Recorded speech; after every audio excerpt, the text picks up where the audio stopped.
Hello viewers, welcome back to my YouTube channel. Today I have brought another unit connecting with organizing. 4 unit I have shared.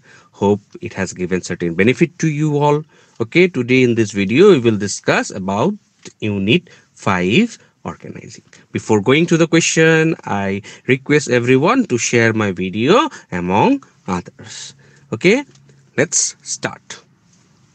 From Unit 5 Organizing, the first question I have raised, state about the meaning of organizing. Okay, you read the meaning, and my advice is before going to any chapter, you must read or study about the meaning or concept. Next is mention 3 importance of organizing. 3 importance why organizing is required. You prepare 3 points connecting with importance of organizing for 3 marks. Next question is state about the various steps involved under organizing.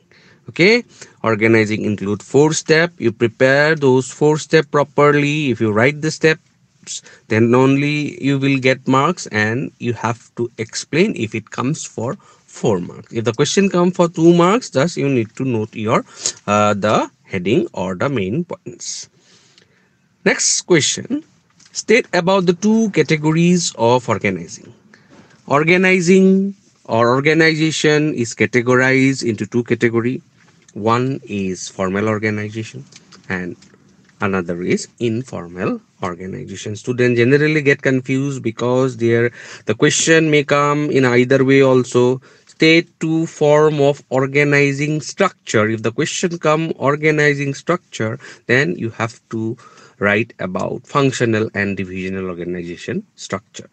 If the question gives or asks only about the 2 categories of organizing or organization, then the answer is formal and informal organization. Next question, difference or distinguish between formal and informal organization. You prepare 5 points including the different basis. Okay, don't just write the difference. You include a column giving heading basis. Basis is very much essential to get full marks. Next question, mention 3 advantages of formal organization. Okay, or merits of formal organization. You go prepare 3 advantages or 3 merits of formal organization for 3 marks. Next question, mention the different elements of delegation. What are the different elements of delegation? Different elements of delegation are what? Authority, responsibility, and accountability. Okay, you also read the meaning of authority, meaning of responsibility, or meaning of accountability clearly. Last question is, authority can be delegated but responsibility cannot. Explain or justify. In this way also question might be asked for 5 marks.